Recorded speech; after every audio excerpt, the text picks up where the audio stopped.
ಬೆಳಕಿನ ಹಬ್ಬ ದೀಪಾವಳಿಯ ವಿಶೇಷ ಪಟಾಕಿ ಮಾರಾಟಕ್ಕೆ ನಗರದ 411 ಮಳಿಗೆಗಳಿಗೆ ತಾತ್ಕಾಲಿಕ ಪರವಾನಗಿ ನೀಡಲಾಗುತ್ತದೆ ಅಂತ ಬೆಂಗಳೂರು ನಗರ ಪೊಲೀಸ್ ಆಯುಕ್ತರು ಸುದ್ದಿಗೋಷ್ಠಿಯಲ್ಲಿ ತಿಳಿಸಿದರು. ದೀಪಾವಳಿ ವೇಳೆ ಅಹಿತಕರ ಘಟನೆಗಳಿಗೆ ಅವಕಾಶ ನೀಡದಂತೆ ಮುಂಜಾಗ್ರತೆ ವಹಿಸಲಾಗಿದೆ. ದೀಪಾವಳಿ ಹಬ್ಬ ಪ್ರಯುಕ್ತ ಬೆಂಗಳೂರು ಪ್ರಾಧಿಕಾರದ ಮೈದಾನಗಳಲ್ಲಿ ತಾತ್ಕಾಲಿಕ ಪಟಾಕಿ ಮಳಿಗೆಗಳಿಗೆ ಪರವಾನಗಿ ನೀಡುವ ಬಗ್ಗೆ ಅಗ್ನಿಶಾಮಕ ದಳ, ಜೆಬಿಎ, ಪರಿಸರ ಮಾಲಿನ್ಯ ಇಲಾಖೆ ಹಾಗೂ ಜಿಎಸ್ಐಟಿ ಸೇರಿದಂತೆ ಇತರೆ ಇಲಾಖೆಗಳ ಅಧಿಕಾರಿಗಳ ಜೊತೆ ಪೂರ್ವಭಾವಿ ಸಭೆ ನಡೆಸಲಾಗಿದೆ.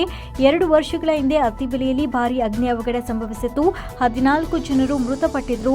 ಈ ರೀತಿಯ ದುರಂತಗಳು ಮರುಕಳಿಸದಂತೆ ಎಚ್ಚರಿಕೆ ವಹಿಸಲಾಗಿದೆ.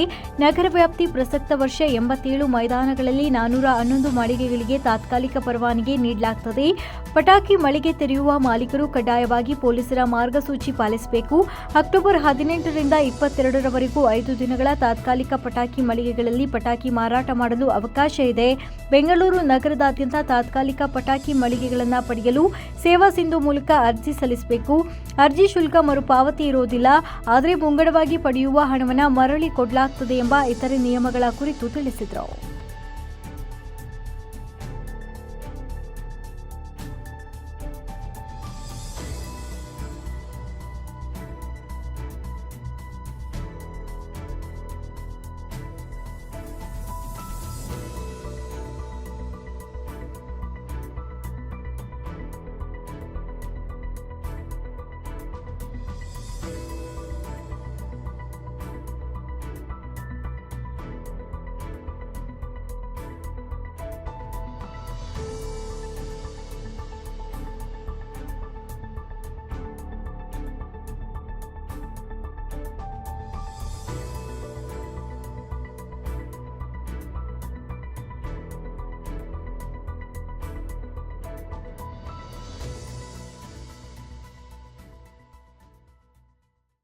ಮೆಂಡು ನ್ಯೂಸ್ ನೆಟ್ವರ್ಕ್, ಸತ್ಯದ ಕನ್ನಡಿ.